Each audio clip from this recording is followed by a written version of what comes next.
How much is Florida State's coaching staff being paid, and what's next for the Noles?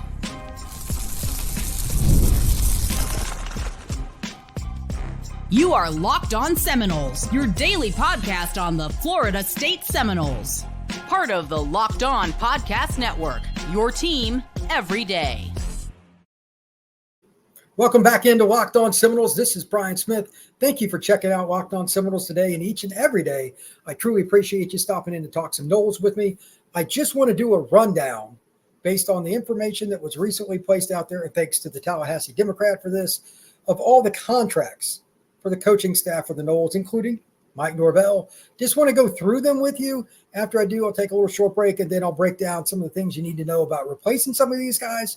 There are a few surprises that are coming with this staff because it's a lot more complicated than most people think. So first up to talk about here, I'm just going to go in the order that they have it. It's Norvell. All right. It's complex on what's going on. His contract is a 10-year deal, $84 million before the incentives. Annual average is around $10 million in 2024, according again to the Tallahassee Democrat.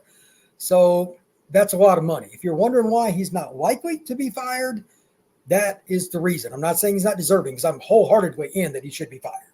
It's not even remotely a question in my mind, but that's the deal. Okay, now here's where it gets interesting. Buyout details, $63.8 million. So if you're wondering, again, that's a lot of cash. How they would divide that up, because there's still contract details that can be ironed out even after this. Maybe there's certain amounts of sums. Maybe there's different things that they do for him. I don't know. Maybe there's housing. Maybe there's property. But the hard number, $63.8 million. So this is very complex. Number two, and this is something that gets brought up about as much as Norvell on the comment section of my YouTube page. Florida State offensive coordinator and O-line coach Alex Atkins. He's obviously not very well liked. His contract runs through 2028, though. He's getting $1.25 million this year, $1.3 next, and then in 2026, $1.4. He made $1.15 in 2023.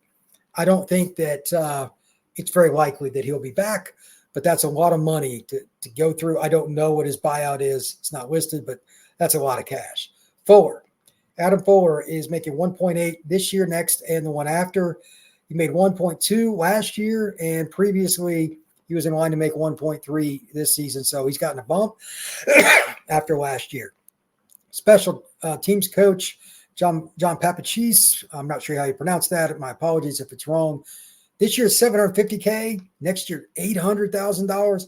He's an excellent coach, regardless of what happens with Norvell, regardless of what other coaches leave. I'd imagine they're going to try to keep this guy. The putter and the kicker are great. Florida State had a kickoff return for a touchdown, so he's a pretty impressive coach. Tony Tokars, he's making $500K this year and next. His contract runs through 26. I'd imagine he's somebody that's on the middle ground here. He's got two young quarterbacks, but they screwed it up a little bit in recruiting, so we'll see what happens with him. David Johnson, the running back coach, he's tenured through 26. It's $550K this year, $600 next year. He made $500,000 in the 2023 season. Ron Dugans, wide receiver coach, is all the way through 26. So he's got 2 more years. He's making $600K this year, $625 next year. According to this in the notes section of the Tallahassee Democrat article, 25% of his contract for the buyout, unless he was hired as a head football coach at another institution. Made $500K last year, and he's in line to make $550 this season. Tight end coach Thompson. He's through 26 as well, $625 this year, $650 next year. He made $500K last season. Odell Hagens, he's been hired in 94, and he's been assistant head coach since 2014. I mean, he's been around now. Contract runs through 26.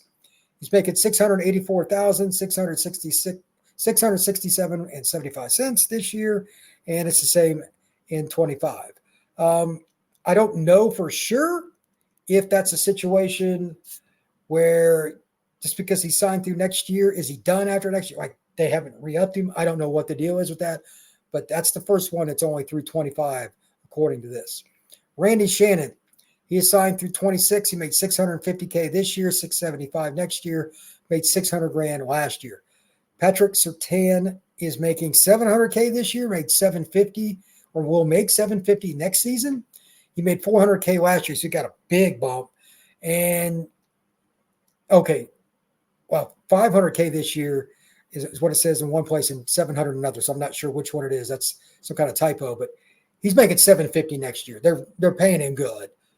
I'd imagine he's going to have some coordinator options. There's been rumors with him with University of Southern Mississippi. I don't know how accurate that is, but at the same time, very good coach, pretty good recruiter. I'd be surprised if Florida State let him walk without a hard-fought battle.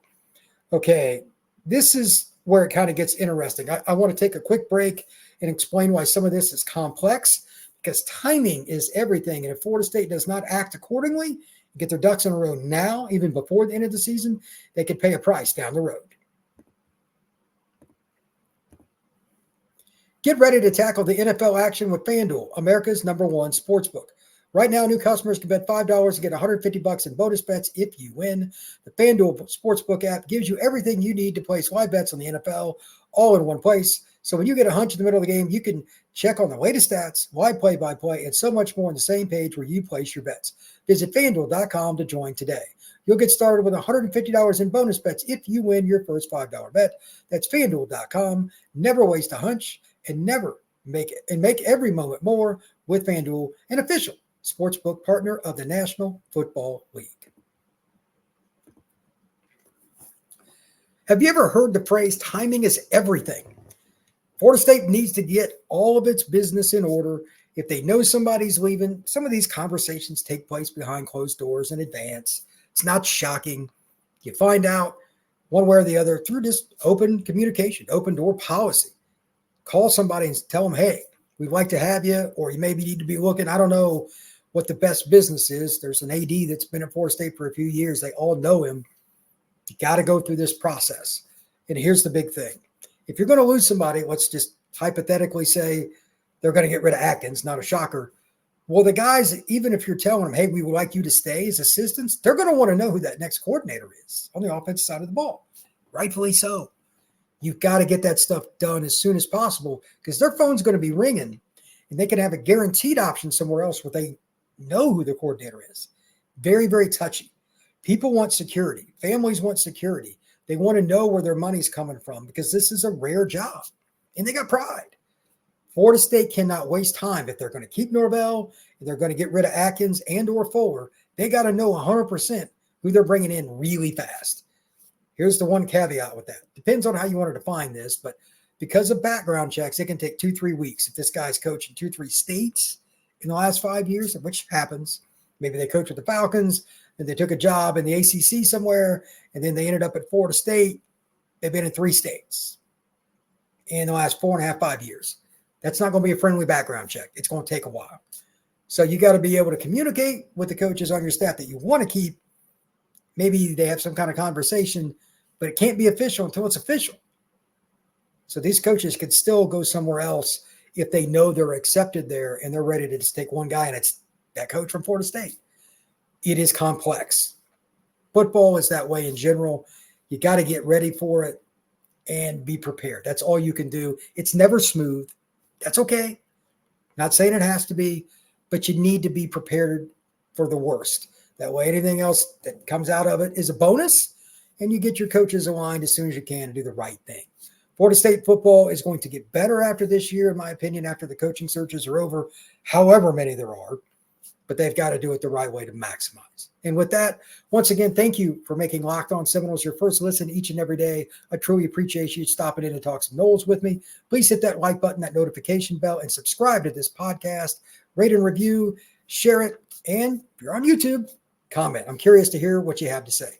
Everybody have a good one and take care.